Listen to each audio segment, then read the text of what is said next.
வேற ஒன்றும் இல்லை. என்னுடைய கடந்த காலத்தை பற்றி அவரிடத்திலே பகிர்ந்து கொண்டோம். அதாவது என்னுடைய வாழ்க்கையை பற்றி அவர் கேட்டார். இது ஒரு பள்ளி கட்டிடம். இதில் தான் நான் 15 ஆண்டுகளுக்கு மேலாக தங்கியிருக்கிறேன். அதை பற்றி கருத்துக்களை பகிர்ந்து கொண்டோம், அவ்வளவுதான். அவருக்கு அரசமைப்பு சட்டத்தின் முகப்புரையை வழங்கினோம். அந்த முகப்புரையில் சொல்லப்பட்டிருக்கிற கோட்பாட்டை அவர் பின்பற்றும் வகையில்தான் பாஜக அங்கம் வகித்த தேசிய ஜனநாயக முன்னணியின் ஆதரவை கோராமல் தன்னுடைய ஆட்சி அமைப்பதற்கு ஆதரவு கோருகிற போது திமுக அணியில் இடம்பெற்றுள்ள கட்சிகளை அவர் அணுகினார், கடிதம் எழுதினார். ஆக அரசமைப்பு சட்டத்தில் செக்குலரிசம் என்பது உயிர்மூச்சு கோட்பாடு.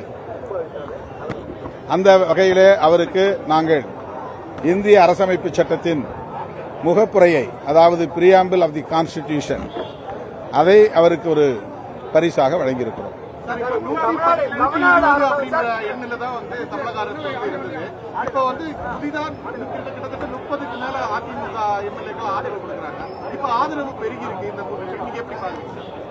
அவர்களால் சட்டப்பேரவையில் கட்சி மாறி வாக்களிக்க முடியுமா என்று தெரியவில்லை. இன்னும் அதிகாரப்பூர்வமான அதிமுக என்பது திரு எடப்பாடி பழனிசாமி அவர்களின் தலைமையிலான அதிமுக என்றுதான் கருதுகிறோம். போட்டி அதிமுகவாக அவர்கள்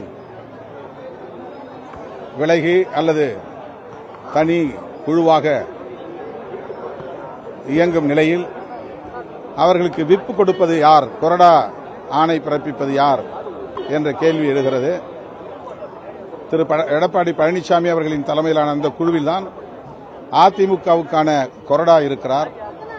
அவர் 47 பேருக்கும் நாளைக்கு எப்படி வாக்களிக்க வேண்டும் என்கிற ஆணையை பிறப்பிப்பார்.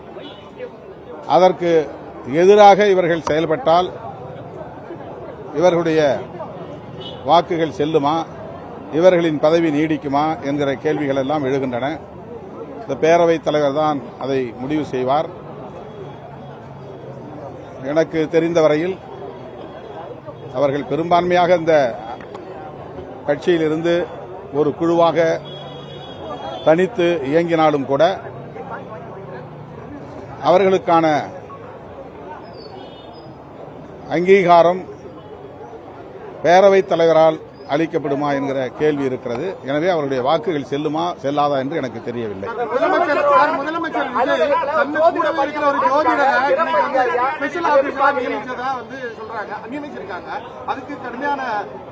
அவர் அந்த கட்சியிலேயே ஒரு பொறுப்பிலும் இருக்கிறார் என்று தெரிய வருகிறது.